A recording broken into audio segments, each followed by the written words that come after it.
में 1891 को मध्य प्रदेश के महो नामक जिले में जन्मे भारत रत्न डॉक्टर भीमराव अम्बेडकर कैसे एक दलित परिवार से निकलकर भारत के पहले कानून मंत्री बनने तक का सफर उनका आसान नहीं था।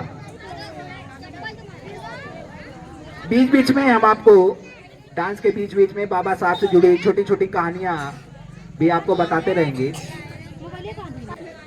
बाबा साहब जब बहुत छोटे थे, करीब 10 साल के, उनके पिताजी का ट्रांसफर हो गया था। उनके पिताजी सेना में थे, ट्रांसफर हो गया था। 17 में थे बाबा साहब और वहां से बॉम्बे जाना चाहते थे काम करने के लिए, लेकिन बॉम्बे जाने के लिए उनके पास पैसे नहीं थे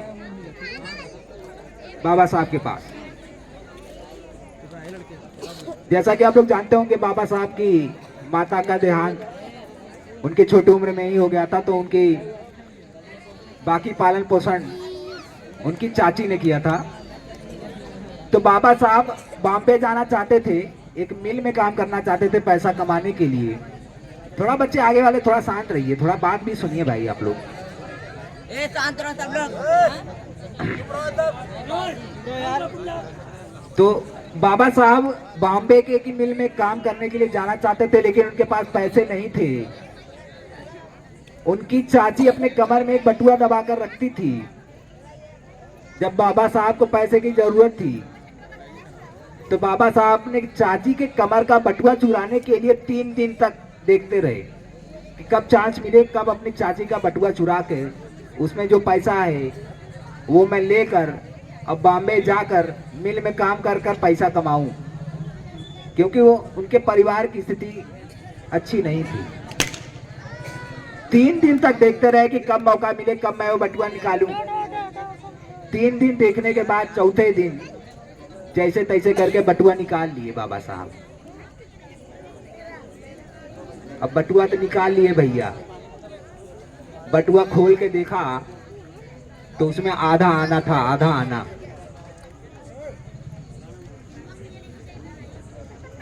जब बाबा साहब बटुआ खोले, उसमें आधा आना देखे, अंदर से एकदम हिल गए कि मेरा परिवार इतना गरीब है।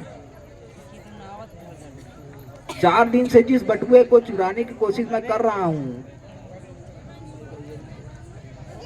ताकि जिस पैसे से मैं बॉम्बे जाकर मिल में काम कर सकूं, उसमें क्या निकला, आधा आना।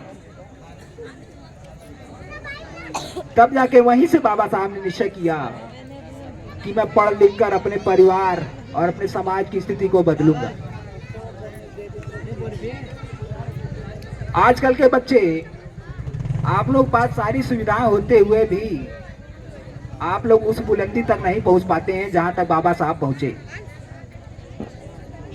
सही बात है, जब तक अंदर से धक्का नहीं लगेगा तब तक प्रगति की ओर, जैसे रॉकेट होता ना, पीछे झटका देता है तो ऊपर भागते हैं धड़ से, जब तक झटका नहीं लगता है तब तक ऊपर नहीं भागते।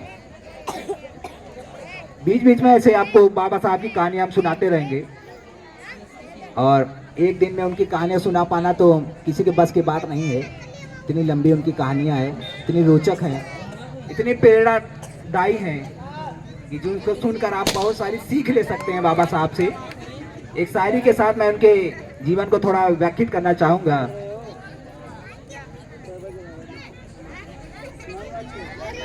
कि जिंदगी की असली लड़ाई अभी बाकी है, कि जिंदगी की असली लड़ाई अभी बाकी है, मेरे इरादों का इम्तिहान अभी बाकी है। जिंदगी की असली लड़ाई अभी बाकी है, मेरे इरादों का इम्तिहान अभी बाकी है।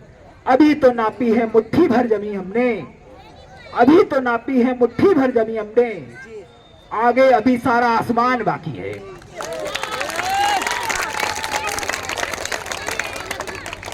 हमारे सामने माननीय श्री लाल चाचा भी उपस्थित हैं। हम चाहेंगे कि चाचा जी मंच पर आकर ग्रामवासियों को संबोधित करें और बाबा साहब की पावन जयंती पर ग्रामवासियों को कुछ संदेश, कुछ अच्छे संदेश अपने विचारों के माध्यम से प्रदर्शित करें। एक बार जोरदार तालियां जय श्री राम चाचा के लिए।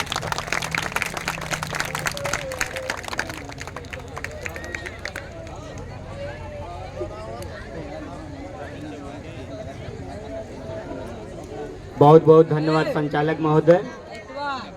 सबसे पहले करुणा के सागर तथा गौतम बुद्ध के चरणों में श्रद्धा का सुमन अर्पित करता हूं। और साथ ही साथ आज 14 अप्रैल है, पूरे विश्व में बाबा साहब की जयंती मनाई जा रही है। मैं परम पूज्य संविधान निर्माता बाबा साहब डॉक्टर भीमराव अंबेडकर के चरणों में श्रद्धा का सुमन अर्पित करता हूं। और 14 अप्रैल के दिन आज हम लोग पांडेपुर सुत्तमपुर में उपस्थित हैं। मैं अपने तरफ से, अपने ग्रामवासियों की तरफ से आप लोगों को बाबा साहब की जयंती पे बहुत बहुत बधाई देता हूं। और बच्चों के द्वारा जो कार्यक्रम प्रस्तुत किया जा रहा है, आप लोग जो है जब तक कार्यक्रम ख़त्म न हो जाए, आप लोग जो है इस कार्यक्रम को देखते रहिए। मैं इन्हीं शब्दों के साथ अपनी बात को समाप्त करता हूं। बहुत बहुत साधुवाद, धन्यवाद। जय भीम, नमो बुद्धाय।